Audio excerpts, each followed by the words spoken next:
Hola a todos, ¿qué tal? ¿Cómo están? Sean bienvenidos. Esto es High Rock y en el podcast de hoy veremos un tema apasionante en la historia de la música, el rock y las guerras mundiales, primera parte.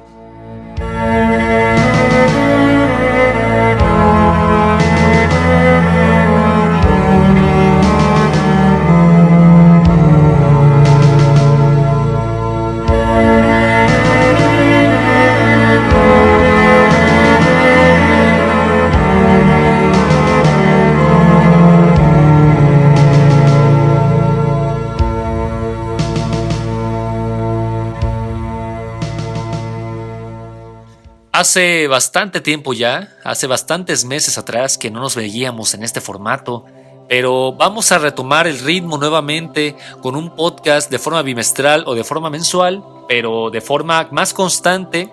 Y ya saben, en los comentarios pongan todo lo que quieran escribirnos, las sugerencias, las ideas, los nuevos temas que podemos tratar, estamos abiertos a todas las propuestas.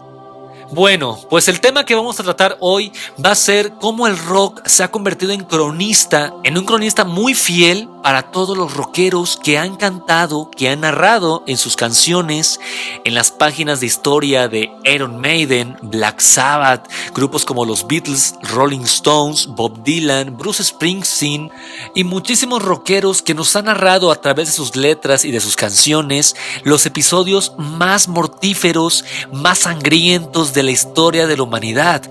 La guerra de Vietnam, la guerra de Crimea, la Guerra Fría, la Revolución de Octubre en Rusia. Pero si existe un episodio que ha marcado la historia de la humanidad, que ha marcado recientemente y que se mantiene todavía en la memoria colectiva de la mayoría de los seres humanos, porque se traspasaron límites que la humanidad nunca tuvo que haber conocido, nos estamos refiriendo a la Primera y la Segunda Guerra Mundial.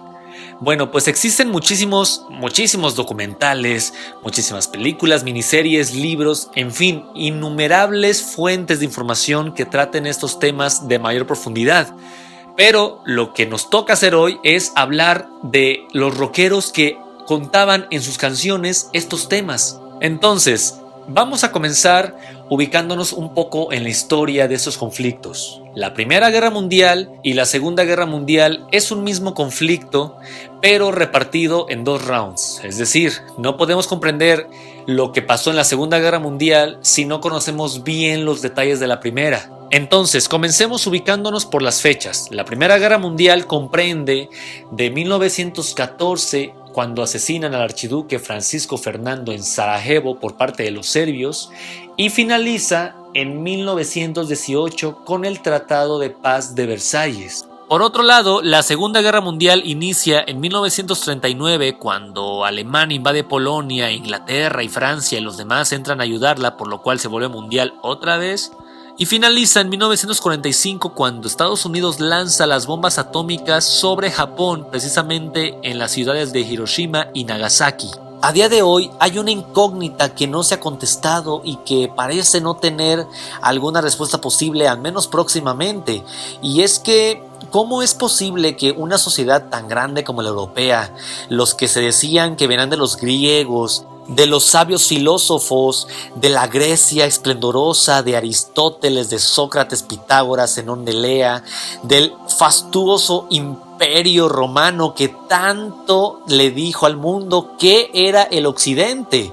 ¿Cómo es que en una sociedad que vivió el esplendor del imperio británico con la reina Isabel, la revolución industrial, el bachillerato y la enciclopedia propuestos por la Revolución Francesa, principalmente impulsada por Napoleón Bonaparte, como el zarismo que se bañaba en esas arañas de cristal que adornaban tan bien los palacios, en esos domos absolutamente impresionantes de Moscú, con sus jarrones floreantes, la duela en el piso el más sensacional, las escaleras gigantescas, los ventanales, los grandes espejos? Todo esto caracterizaba al esplendor del imperio europeo, básicamente, los que llevaban según la civilización a todas partes del mundo. También se encontraba el imperio japonés, que se había encerrado durante tres siglos completos, y ningún barco entra ni ningún barco sale de la isla, y donde se desarrolló el periodo Edo. periodo en donde se desarrolla la cultura de las geishas, donde se desarrolla el culto por el samurái, el sentimiento del honor de los guerreros, todo este esplendor que hoy en día de Japón tenemos como una cultura muy particular en todo el planeta. Cómo todo este nivel de pensamiento tan grande, tan sensacional, se vio arrastrado a una hecatombe de tales magnitudes. Es importante comprender todo este panorama antes de empezar con nuestro relato, porque a veces el panorama que tenemos de cómo era el mundo previo a la Primera Guerra Mundial pues no existen. Entonces debemos de comprender primero cómo era el mundo previo a estos grandes conflictos que la humanidad nunca tuvo que haber conocido ni haber tocado siquiera esos límites, pero se rozaron, se trazaron los grandes conflictos que nos aquejan hoy en día y que por más avances tecnológicos, crecimiento poblacional, más dinero en el mundo, esto menos se responde. Entonces, resulta que la Primera Guerra Mundial es un conflicto que ocurre exclusivamente en Europa. Ahí es donde se originó en un primer momento. Vamos a decir que en ese momento había imperios y países. El imperio era conformado por un rey, una corona, y pues el heredero del rey era el hijo, tenía que ser varón. En ese momento las mujeres lamentablemente pues estaban en condiciones de desigualdad y solamente servían para procrear nada más. Aunque la reina Elizabeth o la reina Isabel pues fue la excepción, y ella en realidad fue la que demostró que sí, a mano dura se podía gobernar una mujer, pero esa es otra historia, es un caso muy espectacular, muy especial, que solo le pasó a los británicos, pero de ahí en fuera todos eran reyes varones. Ahora, los principales imperios eran el Imperio Otomano, que comprende lo que actualmente es Turquía. Vayan al mapa y allí en el Mediterráneo, ahí está Turquía, allí estaba el Imperio Otomano. Por otro lado tenemos al Imperio Austrohúngaro, que ya tenía más de 400 años dominando el centro de Europa. Con ellos también se encontraban los imperios, el Imperio Británico, el Imperio de Francia, el Imperio Español y los zares, el Imperio Ruso. El Imperio Español va a ser el único que no vamos a tratar porque en los conflictos de las guerras mundiales ellos fueron neutrales, así que vamos a basarnos exclusivamente en los ya mencionados. Entonces, todo esto por un lado. Por el otro lado se encontraban naciones, pueblos que no tenían un imperio como tal. Estos eran los pueblos germanos, los pueblos polacos, los pueblos eslavos, los serbios que soñaban con la Gran Serbia. Es decir, había una fracción de población muy grande que luchaba por conseguir un pedazo de la hegemonía que reinaba en el centro de Europa. Ahora, cabe mencionar que a finales del siglo XIX, es decir, a finales de 1800, surgen dos fuerzas nacionales muy fuertes. Alemania e Italia surgen como países independientes.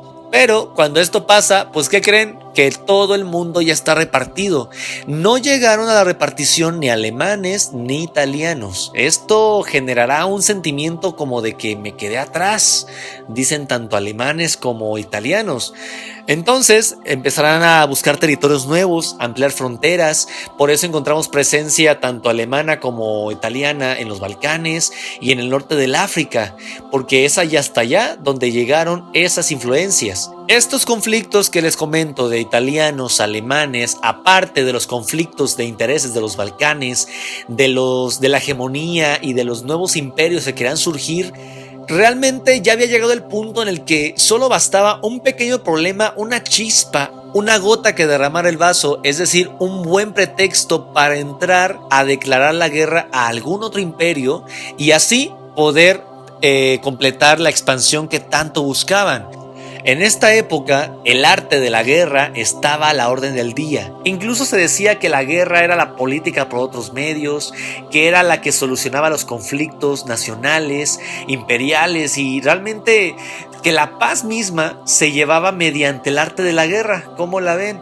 ¿Cómo justificas que mediante conquistar al otro, matar a su población, mandar a tu gente a la muerte segura, vas a llevar tu conocimiento, tu cultura que tú dices que es mejor que la del otro?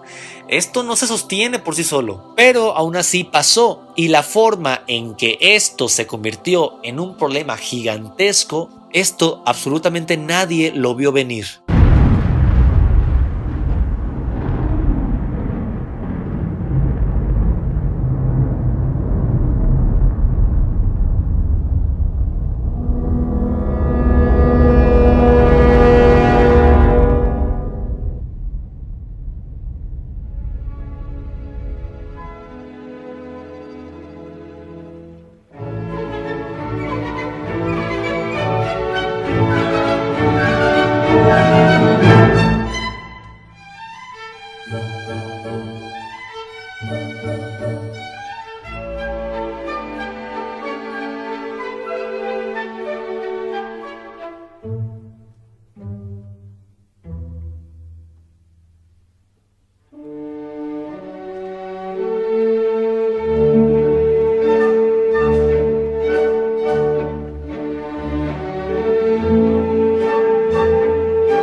Entonces, ¿cómo se origina el conflicto?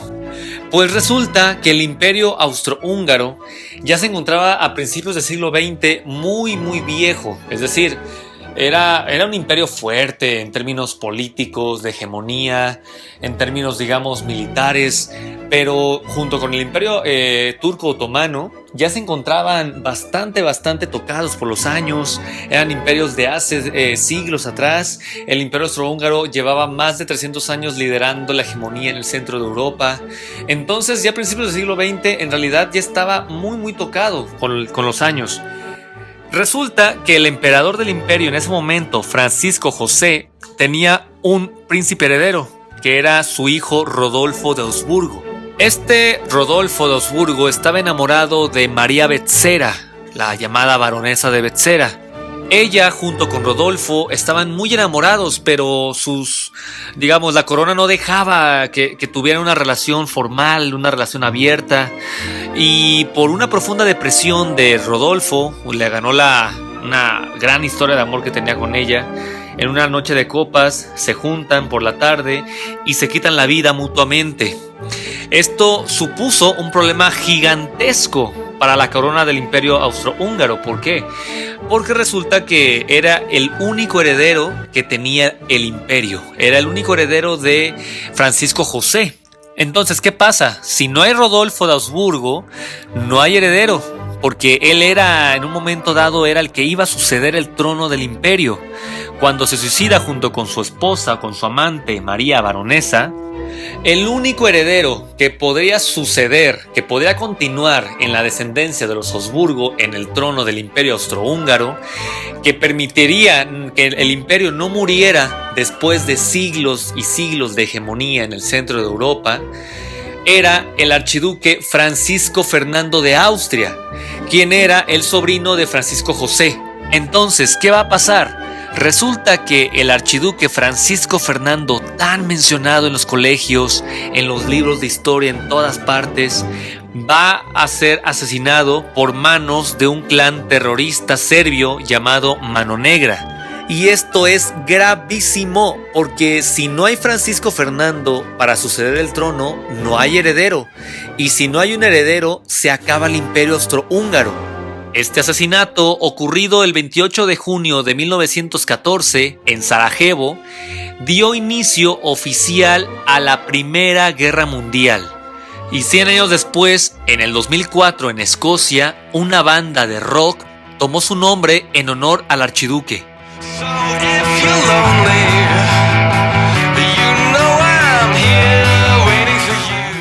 Esta canción que escuchamos aquí al fondo es Take Me Out, de la banda Franz Ferdinand, nombrados así en honor al archiduque Francisco Fernando. He ahí la similitud.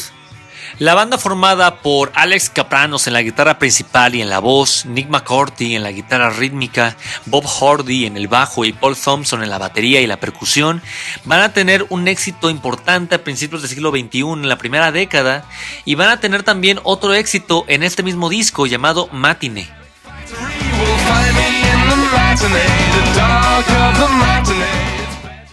Hay que mencionar que por cuestiones de copyright y de derechos de autor aquí en YouTube nos hemos limitado a poner segundos nada más de las canciones. Entonces les vamos a dejar aquí una lista de reproducción en la descripción de este video para que puedan disfrutarlas y puedan apreciar todas las bandas que iremos nombrando en este podcast. Así que Franz Ferdinand, aquí los tenemos, una gran agrupación de principios del siglo XXI de rock alternativo y de post-punk.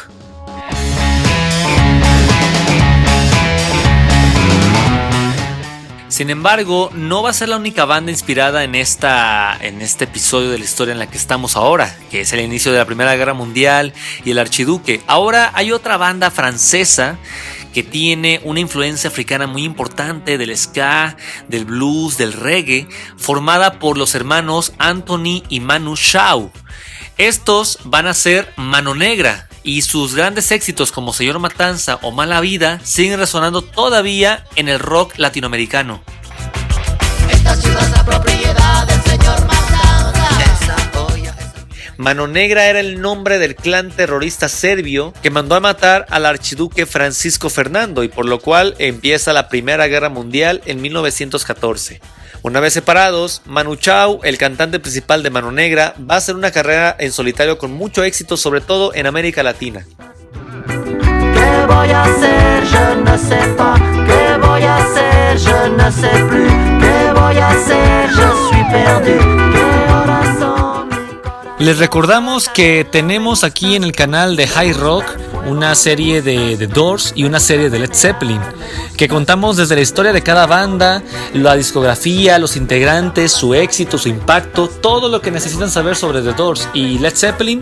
Aquí les dejamos el link aquí arriba en una pestañita, van a estarla viendo ahora mismo. También tenemos la serie de los Beatles en actual transmisión. Apenas vamos en el primer capítulo, pronto viene el segundo. Así que ya lo saben, háganle clic a esa pestaña y véanse toda nuestra serie, seguramente la van a disfrutar bastante. Ahora, lo que ocurre aquí en este relato, en este trayecto de la Primera Guerra Mundial, está lleno de mucha sangre, de mucho barro, de muchas alambradas, de alambre de púas, de gas mostaza, las trincheras, el rifle de repetición, del lodo, del barro, grandes lluvias, largos inviernos, profundas decepciones militares, pérdidas humanas irreemplazables todavía, y un largo etcétera que el rock, afortunadamente, pero también de manera muy fuerte, va a andar repitiendo y plasmando en sus letras.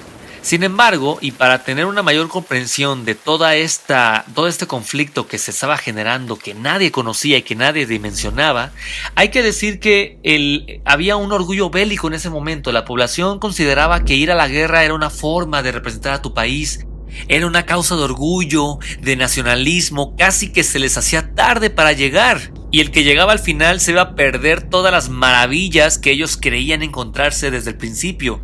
Pero eso es otra cosa. El recuerdo que los europeos tenían de una guerra de proporciones grandes, de proporciones territoriales, donde casi toda Europa se vio involucrada, fue la Revolución Francesa ocurrida a finales del siglo XVIII, liderada por Napoleón Bonaparte, y que solamente los rusos, pero sobre todo los ingleses, en la famosa batalla de Waterloo, fue que lo pudieron derrotar. Y precisamente de esta batalla de Waterloo es que un grupo musical de música bailable, de música pop y de música disco, los grandes ABBA, provenientes de Suecia, publicaron por allá de 1974 una canción llamada Waterloo, que se convirtió a la postre en su primer éxito mundial.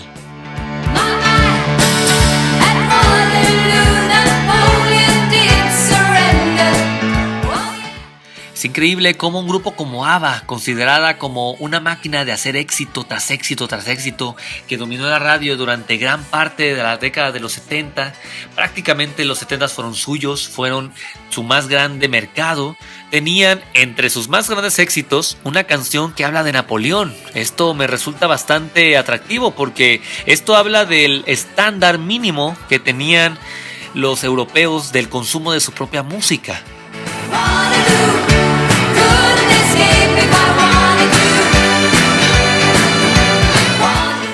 Oh no, en la batalla de Waterloo, Napoleón de verdad que se rindió. Oh sí, y yo he encontrado mi destino de una forma tan similar. El libro de historias sobre la balda siempre se está repitiendo. Waterloo, fui derrotada, tú ganaste la guerra. Waterloo, prometo amarte eternamente. Waterloo, no podría escapar si quisiera. Waterloo, sabiendo que mi destino es estar contigo. Waterloo, por fin me enfrento a mi Waterloo. Oh no, intenté conocerte, pero tú eras más fuerte. Y ahora parece que mi única oportunidad es abandonar la lucha. ¿Y cómo podría siquiera rechazarlo si siento que gano cuando estoy perdiendo? Waterloo, fui derrotado, tú ganaste la guerra. Waterloo, prometo amarte eternamente, no podría escapar siquiera sabiendo que mi destino es estar contigo. Waterloo, por fin me enfrento a mi Waterloo.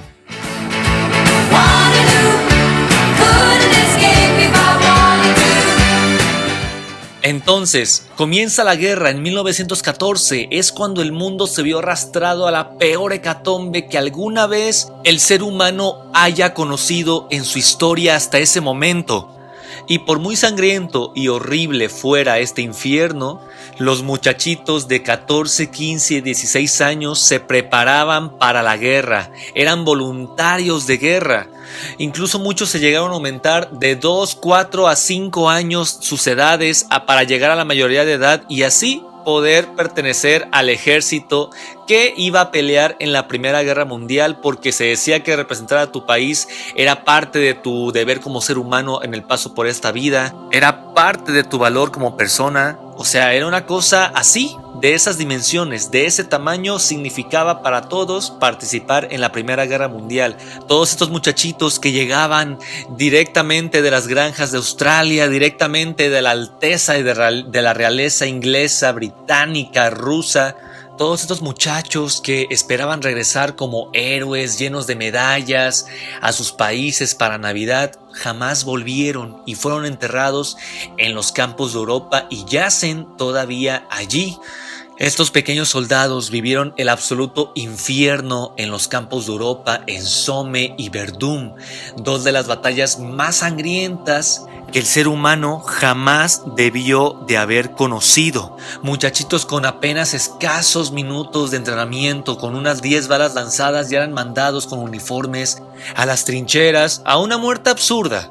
La Primera Guerra Mundial está llena de absurdos, por eso no encontramos tantas películas, tantos libros ni tantas miniseries como en la Segunda Guerra Mundial, porque el enemigo en común en la Segunda, pues sí, eran Hitler y los nazis, pero en la Primera no. En la Primera solamente está el infierno, el sinsentido, la sinrazón del ser humano por la muerte, por la barbarie, por toda la violencia y el absoluto terror que puede llegar a almacenar la raza humana para matarse el uno al otro. La Primera Guerra Mundial va a generar el esquema de la guerra de desgaste. Una guerra de desgaste consiste en mandar la sangre de los suyos para desangrar al otro y los otros mandan la sangre de los suyos para derrotar a los otros. Con ese esquema militar tan absurdo es que yace todavía en los campos de Europa una generación completa. Las guerras agarran a los más fértiles, a los más fuertes, a los más guapos, a los más frescos, a los más inteligentes, a los más jóvenes y los lleva a una muerte segura. Por nada, por metros de avanzada. Nadie avanzaba, todos perdían, la guerra no terminaba y sin embargo la gente moría, miles de bajas, 14, 15, 20 mil bajas diarias por escasos metros de avance. Esto nos lo narra el genial Lemmy Kilmister y su banda Motorhead de una manera melancólica y desgarradora en su canción 1916, uno de los años más terroríficos de esta Primera Guerra Mundial. 16 years old when I went to the war to fight for a land fit for heroes. 16 años de edad cuando fui a la guerra para luchar por una tierra digna para héroes, Dios a mi lado y un fusil en mi mano, persiguiendo mis días hasta ponerlo a cero, y marché y luché y sangré y morí y nunca me hice mayor. Pero en aquel momento sabía que un año en el frente era una vida suficientemente larga para un soldado. Todos nos hicimos voluntarios y anotamos nuestros nombres y añadimos 2 años a nuestras edades, impaciente como modo de vida y en posición ventajosa, preparados para los libros de historia y peleamos y luchamos y nos comprometimos hasta que aguantamos. 10,000 hombro con hombro, un anhelo para el boche, presa fácil para cañón, y es lo que eres cuando eres un soldado. Oí llorar a mi amigo y se hundió de rodillas escupiendo sangre mientras gritaba por su madre y caí a su lado. Y así es como morimos, aferrados el uno a los otros como niños, y me tumbo en el barro y las tripas y la sangre, y lloré mientras su cuerpo se enfriaba y reclamé a mi madre y nunca vino, aunque no era mi culpa y yo no era a quien culpar. El día todavía a medio acabar y 10,000 hombres asesinados y ahora no hay nadie que recuerde nuestros nombres y así es la vida para un soldado en el frente. De esta forma tan desgarradora, Lemmy Kilmister nos narra la vivencia de un soldado en el frente. Y efectivamente, la Primera Guerra Mundial es un sinsentido, un absurdo. La guerra se estancó, la guerra no aguantó más. La modalidad de guerra en las trincheras, donde el gas mostaza, los largos inviernos, los fríos, las lluvias, el lodo, el barro, las alambradas, los cadáveres por doquier, eso se llena de ratas, las infecciones. Muchas de las bajas en el frente se debía a la infección de una herida de bala y no tanto por la bala misma. La herida se infectaba, te daba gangrena, te cortaban las piernas, eras un completo lisiado, una barbaridad y un infierno el que vivían los soldados en el frente. Que estas vivencias fue allá en la década de 1980 cuando una banda proveniente de los Estados Unidos, de los sonidos industriales, una banda que generó un sonido completamente nuevo, una de las 4 bandas del thrash metal junto a Slayer, Anthrax, Megadeth, estamos hablando de Metallica, quienes publicaron en 1988 uno de sus más grandes éxitos todavía en toda su carrera. Proveniente del disco And Justice for All, nos llega Metallica con One, donde nos trata la historia de un soldado, un veterano, un mutilado de la Primera Guerra Mundial que vivió el horror, que despierta, está conectado y él no sabe si está soñando, si está viviendo y qué sentido tiene vivir si va a vivir toda su vida con el infierno de los recuerdos que rodean toda su mente. I can't remember anything, can't tell if this is true or dream. Deep down inside I feel the scream. This terrible silence stops in me. Now that the war is through with me, I'm waking up, I cannot see that there's not much left of me. Nothing is real but pain now. Hold my breath as I wish for death. Oh please God, wake me. Went ahead and chopped off everything. Oh God. No puedo recordar nada, no puedo distinguir si esto es realidad o un sueño. Dentro de mí quiero gritar, este silencio terrible me detiene. Ahora que la guerra ya ha acabado conmigo, estoy despertando. No puedo ver que no queda mucho de mí, ahora no hay nada real aparte del dolor. Aguanto la respiración mientras deseo la muerte. Dios, por favor, despiértame. De vuelta en el vientre es demasiado real. Bombea una vida que debo sentir, pero no puedo esperar para revelarlo, esperar al momento en el que viviré. Alimentado a través de un tubo adherido a mí como una innovación para tiempos de guerra, atado a máquinas que me hacen existir, arranca esta vida de mí. Aguanto la respiración mientras deseo la muerte. Dios, por favor, despiértame. Ahora el mundo ya ha desaparecido. Solo soy uno. Oh Dios, ayúdame. Aguanto la respiración mientras deseo la muerte. Oh, por favor, Dios, ayúdame. La oscuridad me está encarcelando. Todo lo que veo es un absoluto horror. No puedo vivir, no puedo morir. Atrapado en mí mismo, el cuerpo, mi celda de confinamiento. Una mina antipersona me ha cegado, me ha dejado sin habla, me ha dejado sin oído, me ha dejado sin brazos, me ha dejado sin piernas, me ha dejado sin alma, me ha dejado con una vida en el infierno. Esta canción se considera una de las más importantes del rock bélico, una de las más fuertes, de las más desgarradoras que nos podemos encontrar en el rock. En una banda que, si bien es de thrash metal, no solo es ruido y velocidad y gran volumen, altos decibeles, no, también había trasfondo histórico. Esta canción está basada en la película Johnny Got His Gun o Johnny tomó su fusil, y cuya trama se sitúa en la Primera Guerra Mundial, cuyo protagonista, llamado Joe Bonham, uno de los soldados en el frente, resulta herido por una mina y en esa explosión perdió sus 4 extremidades. También perdió la vista, la audición, la voz y, en sus propias palabras, hasta su alma. Prácticamente era un muerto en vida, un hombre totalmente dependiente de máquinas, de artefactos y de aparatos para poder sobrevivir, sin la más mínima posibilidad de comunicación más que con sus parpadeos y con un código Morse. Para él, el mundo se fue y él es solo uno. He ahí el título de One. Darkness imprisoning me. All that I see, absolute horror. I cannot live, I cannot die. Trapped in myself, fighting my only fear. It's Morse code. For what? SOS. Esta canción contiene uno de los mejores solos de guitarra de toda la historia del rock y del metal, según muchos críticos, según muchas revistas. Y cierto o no, esta canción es un claro ejemplo que en el metal también se pueden encontrar obras con estos contenidos y con la más altísima calidad. Además, cómo habrá sido de importante y la cabida que tuvo en su momento que Metallica ganó un Grammy por esta canción. Incluso fue la primera canción para la cual la banda grabó un videoclip para la gran MTV. Así que los alcances que tuvieron fueron insospechados y lo más importante es el contenido de la obra. En definitiva, un excelente tema para recordar los años dorados de Metallica y una de sus mejores canciones y del metal en toda la historia. Otra batalla de muchísimo dolor y salpicada de muchísima sangre es la batalla de Gallipoli, en donde los ingleses van a reclutar a los Anzacs, que eran un escuadrón de militares provenientes de Nueva Zelanda y de Australia, para combatir y hacerles frente al Imperio Otomano, quienes eran parte de los aliados del Imperio Austrohúngaro y de, evidentemente, Alemania.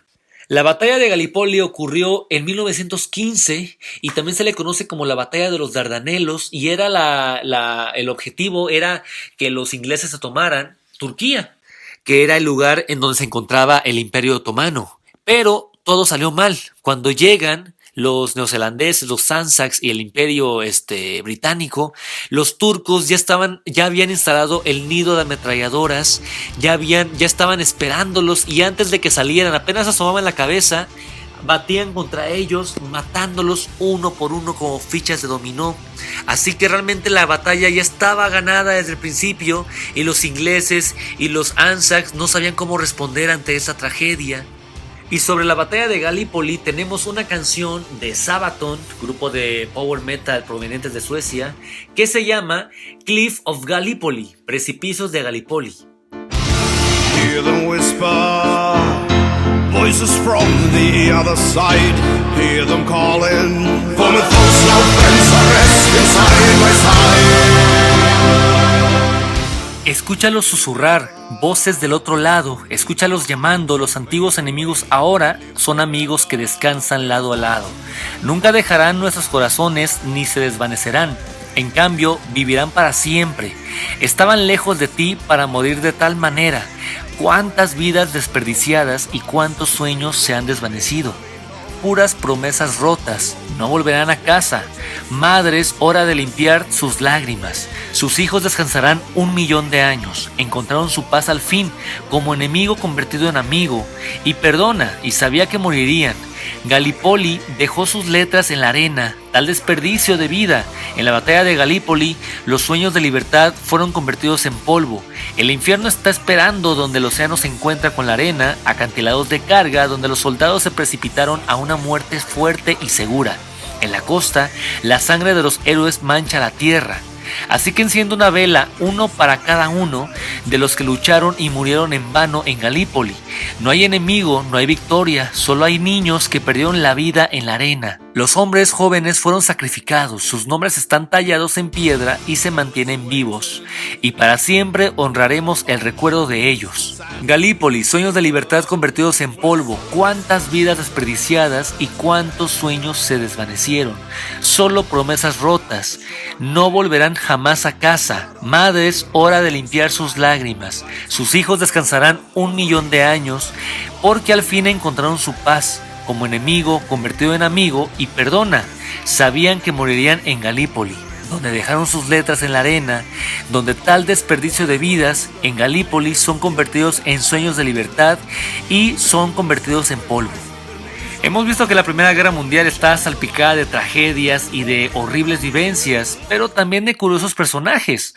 Uno de ellos va a ser un piloto alemán que prestó sus servicios para el Imperio Alemán en la Primera Guerra Mundial, al que se le considera un verdadero héroe de Alemania porque se le atribuye la baja y la eliminación de 80 naves por su cuenta. Es decir, él solo, sin ayuda de un escuadrón ni nadie más, se bajó a 80 naves enemigas. El nombre de ese piloto pasará a la historia como Manfred von Richthofen, conocido como el Barón Rojo, cuyo nombre sirvió de inspiración para que un grupo de amigos en España hicieran su propia banda de hard rock, Barón Rojo. Mítico varón, ¿dónde quedó el vuelo fugaz de tu gran avión? Barón Rojo es considerada una de las más importantes bandas del hard rock y de heavy metal en el rock en español. Así también importante comentar que una banda proveniente de Florida llamada Ice Heart va a publicar en el 2004 una canción tributo al Barón Rojo llamada justamente Red Baron Blue Max, en donde nos van a contar parte de esta leyenda.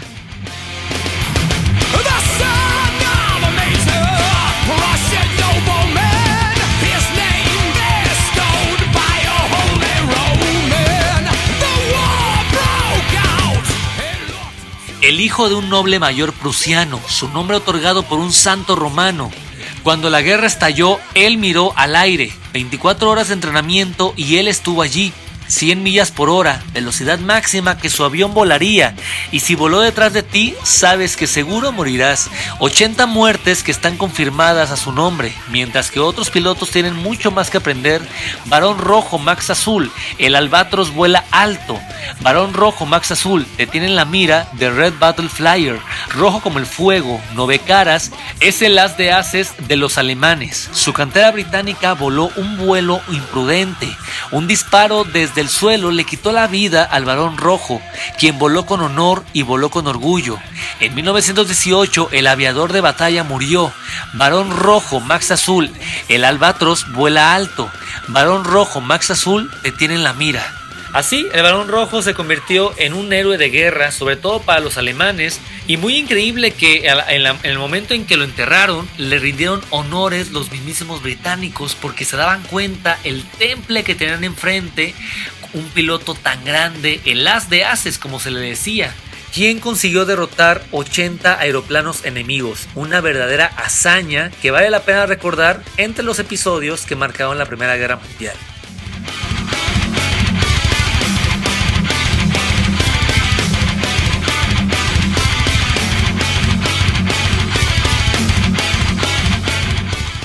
Y bueno, pues el transcurso de la guerra avanzaba y poco a poco Rusia iba teniendo complicaciones al punto de que estalló la revolución bolchevique en 1917. Rusia será un protagonista muy grande.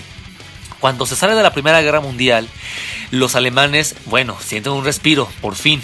Esto fue negociado mediante el famosísimo tren blindado, donde Lenin viajó con 39 revolucionarios, quienes junto con el pueblo ruso que los esperaba allí, iban a comandar la revolución bolchevique. Ahora, esta forma no fue tan sencilla. En realidad, cuando salió Rusia no puede salir nada más como que ya no juego más. Así que aquí es cuando Rusia va a ceder territorios de los Balcanes. Va a ser Lituania, Letonia y Estonia. Gran parte también de Bielorrusia. Muchos territorios va a ceder por motivo de su salida de la Primera Guerra Mundial. Esto para los alemanes tenía dos caras. Por un lado, era importante quitarse un frente, porque lo que menos quería Alemania era tener una batalla por dos frentes. Estaba el frente occidental contra Francia e Inglaterra, donde se encontraban las mayores batallas más sangrientas, Somme y Verdún, y también estaba el frente oriental contra los rusos. Entonces un imperio alemán no lo iba a aguantar ni mucho menos. Esa es la parte buena, esa es la parte que más le convenía a los alemanes.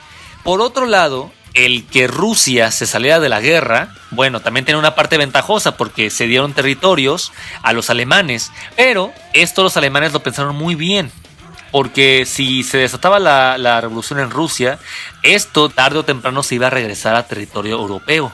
Esto no lo quería nadie quería una revolución. Estaban tan vastos y ocupados con una Primera Guerra Mundial que una revolución iba a ser muy complicada las cosas. Pero por este momento y por la urgencia de que no iban avanzando, cada vez había bajas en los ejércitos tanto de los alemanes como de los aliados. Esto no iba para ninguna parte. Así que era importante librarse de un frente. Y por eso fue que autorizaron el tren blindado a Lenin para que viajara hasta Rusia y posteriormente Rusia se salió y con esto los alemanes por fin respiran, por fin se podían liberar de un frente y concentrar así todas sus fuerzas contra los franceses y contra los ingleses. Precisamente hubo una batalla, una de esas batallas fuertes que se libró en 1917.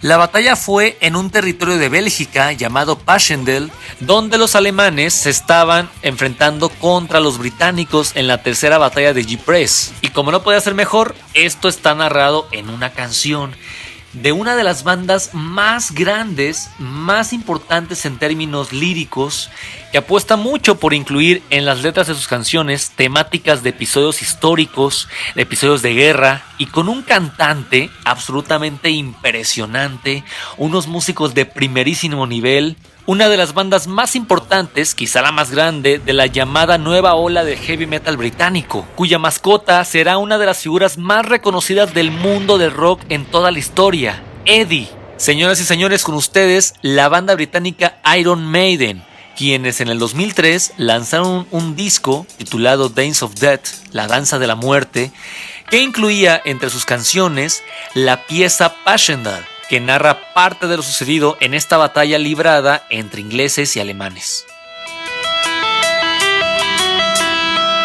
In a foreign field he lay, lonely soldier unknown grey. On his dying words and praise, tell the tale of Passchendaele.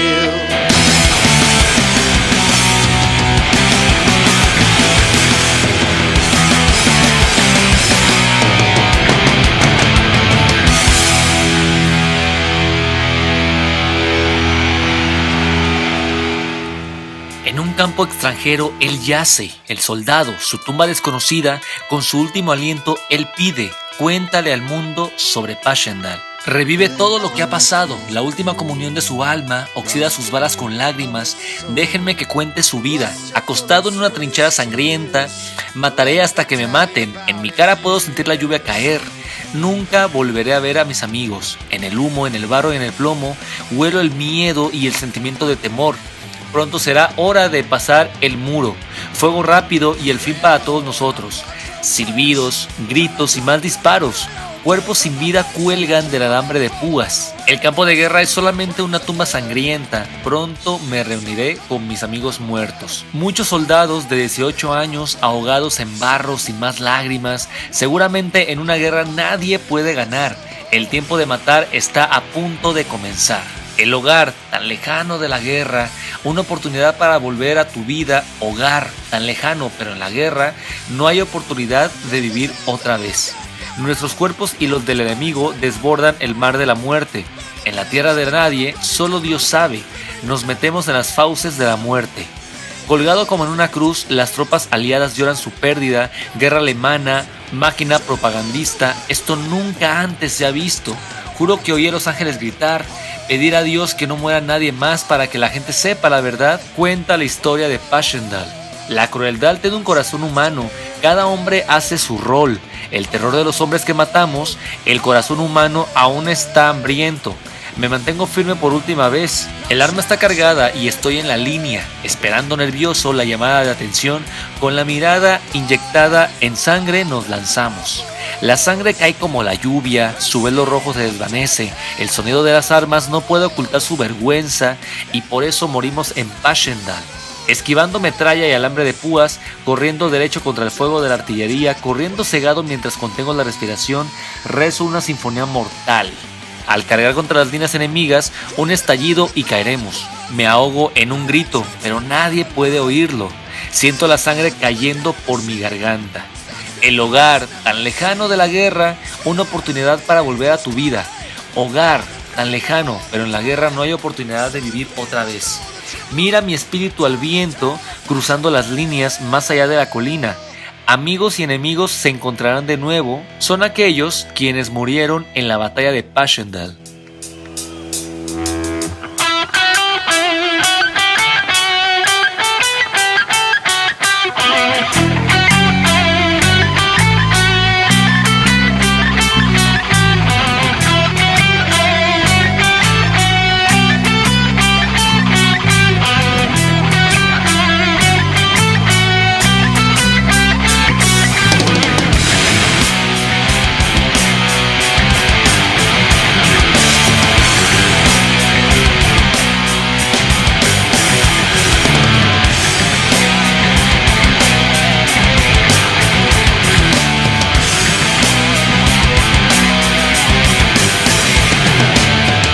He has a human heart. Every man must play his part. Terror of the men we kill. The human heart is hungry still. Standing back from the very last time. Gun is ready as a standing line. Never wait for the whistle to blow. Rush of blood all the way go.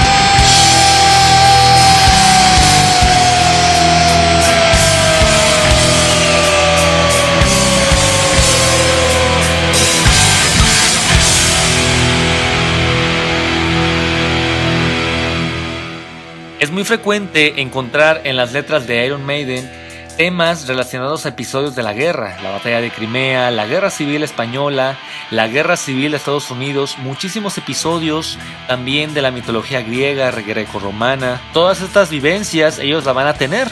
Y en la Segunda Guerra Mundial tendrá su protagonismo también con algunas piezas. Por lo pronto, aquí tenemos la batalla de Passchendaele, batalla que también será narrada en una canción increíble, absolutamente genial, fuerte y de una forma, una profundidad en la lírica impresionante. El precio de una milla, The Price of a Mile, de Sabaton. Este grupo buenísimo de power metal va a regalarnos un disco llamado El Arte de la Guerra, The Art of War, donde se cuentan historias de los hechos ocurridos en las dos guerras mundiales. Hear the sound of a machine gun. Hear it echo in the night. Escucha el sonido de una ametralladora, escucha el eco en la noche. Los mortales rafagueando lluvia la escena, cicatrizan los campos que una vez fueron verdes. Es un punto muerto en el frente de batalla donde los soldados yacen bajo el barro de carreteras y viviendas. Todo se ha ido, no hay gloria para ganar. Sé que muchos van a sufrir, sé que muchos hombres morirán, 500,000 de vidas en juego, pregúntale a los campos de Passchendaele. Y al caer la noche, el general llama. Pero la batalla continúa. ¿Cuánto tiempo? ¿Cuál es el propósito de todo? ¿Cuál es el precio de una milla? Miles de pies marchan al ritmo de la música. Es un ejército en marcha, largo camino desde casa. Pagar el precio de los jóvenes en la vida de los hombres. Miles de pies marchan al ritmo de la música. Es un ejército en desesperación, con el barro a la altura de las rodillas, atrapados en la trinchera sin salida. Miles de ametralladoras guardando en disparar a través de la noche, los morteros colocados y las algas en la escena, armas a los campos que una vez fueron color verdes. Todo estancado en la primera línea de batalla, donde los soldados mueren en el barro, caminos y casas desde hace mucho tiempo todavía no se han ganado la gloria. Sepan que muchos hombres han sufrido y que muchos otros han muerto. 6 meses del suelo han sido ganados, pero la mitad de 1 millón de hombres se han ido. Y mientras los hombres se arrastran moribundos, el general llama y la matanza continúa. ¿Cuánto tiempo? ¿Cuál es el propósito de todo esto? ¿Cuál es el precio de 1 milla? Miles de pies marchan al ritmo, es un ejército en marcha, largo camino desde casa, pagando el precio en la vida de hombres jóvenes, miles de pies marchando al ritmo de un ejército desesperado hasta las rodillas, llenas de barro, atrapado en la trinchera sin salida. Los hombres jóvenes mientras están muriendo, pagan el precio. Entonces dime cuál es el precio de 1 milla. Este es el precio de 1 milla. Long way from home, paying the price in young men's lives. Dozens of feet march to the beat. No olviden seguirnos en nuestras redes sociales, tanto en Facebook, Twitter, Instagram. Tenemos todos los días una publicación nueva, ya sea una efeméride, la mención de un disco, noticias, fotos de rockeros, de artistas, de bandas y mucho más. Así que síganos y disfruten con nosotros de la historia del rock. Ahora, el transcurso de la guerra, como lo menciona esta canción tan absurdo, de una forma tan vergonzosa, pues así va a terminar. Cuando entran los Estados Unidos a final de la Primera Guerra Mundial, Inglaterra, Francia ya no daban abasto y al igual que Alemania, pues se encontraban bastante debilitados.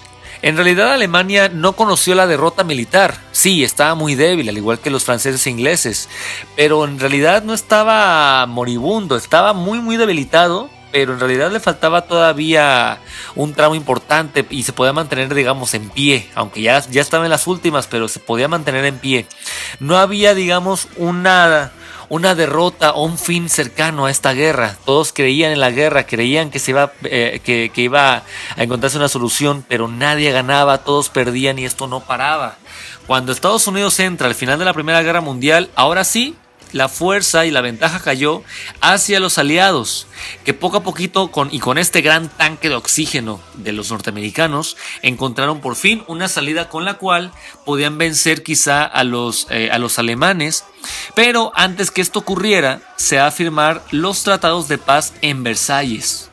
En Versalles, Francia, se firmó el Tratado de Versalles, en donde los líderes todos van a reunirse para decidir qué iba a pasar con la Primera Guerra Mundial, en qué términos iba a quedar. En realidad se empezaba a proclamar muy apuradamente a una paz sin vencedores ni vencidos, es decir, que esto quedara a tablas, que esto no podía llegar a ninguna parte, nadie podía ganar porque las pérdidas humanas, pérdidas militares, pérdidas económicas sobre todo eran bastantes. Estados Unidos fue la única que no conoció esa derrota porque en realidad ellos estaban muy frescos, recién entrando el siglo XX como la economía más pujante de la historia, estaban regios en Norteamérica allí con sus industrias automotrices a todo vapor, la industria de aviación, todo esto estaba en pujancia en Estados Unidos, entonces no les interesaba ni tantito los problemas que aquejaban Europa. Sin embargo, era momento de hacerlo y cuando entran, la balanza se equilibra y por fin los ingleses, los aliados, los franceses tenían un tanque de oxígeno para pelear. Cuando se firman los tratados de Versalles, Estados Unidos iba a firmar una paz, Inglaterra iba a firmar una paz, todos iban a firmar una paz, pero aquí el que va a vengarse todo lo sufrido va a ser Francia. Francia le va a hacer pagar los platos rotos a Alemania. Franceses y alemanes habían tenido muchos años de disputa unos territorios que son Alsacia y Lorena. Esos territorios van a estar como un ping pong de un lado para el otro y nunca terminan por definirse en dónde se van a quedar. Siempre en una guerra se los anexa Francia y termina la guerra y se los anexa Alemania, pierde la guerra en otra guerra con Francia y así se van pasando este territorio porque tenía muchos recursos mineros que servían de abasto para una guerra, un confrontamiento de este tipo. Entonces pues le van a prohibir ejércitos a Alemania van a sentar a Alemania en Versalles, la van a poner a pagar los platos rotos, que ella no empezó la guerra, o sea, la guerra la empezaron los austríacos y los serbios. En realidad, Alemania pagó todo lo que tenían que pagar los otros, ellos no. Entonces Alemania se queda como la mala del cuento y ellos no sabían cómo reaccionar, o sea, ellos iban a firmar una paz y de pronto salen los franceses con esta tremenda jugada y tremenda broma y nadie sabe qué pasa. Los austrohúngaros no tardaron mucho en ver la derrota porque ellos sí, aunque fueron los que comenzaron la Primera Guerra Mundial, pero en realidad pues eran ya un imperio muy viejo, entonces los únicos que quedaron ahí en batalla fueron los germanos. Por eso no se puede culpar a los alemanes como los que originaron la Primera Guerra Mundial, porque no fue así como hemos visto. Así que esto nadie lo entiende. Estados Unidos se quedó horrorizada por lo que vio ahí, Inglaterra quedó como que avergonzada por lo que pasó, nadie metió las manos por Alemania la dejaron morir, la dejaron desangrar, se quedó allí y Francia regia, fresquecita, haciéndose la victoriosa sobre uno de sus enemigos más grandes. ¿Qué pasó? Bueno, pues así como termina parada la Primera Guerra Mundial, porque evidentemente va a terminar con los tratados de paz en Versalles, el saldo de esta guerra fueron 15 millones de muertos en todo el planeta de ambos bandos, tanto de aliados como del eje, y otros tantos millones de mutilados, sin piernas, sin brazos, sin nada, así, el alma destrozada. Y esto es muy muy trágico porque incluso van a tener crisis psicológicas, van a tener ataques, ¿no? Esquizofrénicos, porque no podían volver a concebir una vida normal después de vivir la pesadilla y el horror de las trincheras de los campos de la Primera Guerra Mundial. Ahora, por la forma en que quedó tan mal terminada esta guerra mundial, es que se van a fraguar los inicios de la segunda. Va a ser el caldo de cultivo. Tratado de Versalles, el periodo entre guerras, la Gran Depresión, la Revolución Rusa. Todo esto va a ser el caldo de cultivo para que se dé el nacimiento y el origen del segundo round de esta guerra, la Segunda Guerra Mundial. Aquí ya entran de protagonismo, ahora sí, los alemanes, Hitler, el nazismo, el holocausto y la conciencia humana que no entendió lo que había pasado y se vio envuelta en, una vez más, un hecatombe, pero ahora de unas proporciones gigantescas, multiplicadas por mucho, mucho más, y que siguen resonando en la cultura colectiva de todo el planeta. Y así es como damos por finalizado este primer podcast dedicado a las guerras mundiales y su relación con la música rock. Esperamos que te haya gustado. Dinos qué canción crees que faltó en esta lista. Evidentemente quedaron muchas fuera. Les recordamos que vamos a dejarles todas las canciones que vimos en este podcast aquí en la descripción de este video para que puedan, terminando, ir a escucharlas. En el siguiente episodio estaremos viendo la Segunda Guerra Mundial, el nazismo, Hitler, el holocausto, mucho más de Iron Maiden, Black Sabbath, Pink Floyd, Supertramp y muchos otros más. No olvides suscribirte y activar la campanita para que te lleguen así las notificaciones de nuestros próximos videos. Dale like y comparte este video con tus amigos. También estamos dispuestos a escucharnos qué otras ideas tienes para unos futuros podcasts. Les saluda Axel Velázquez y nos vemos en la próxima.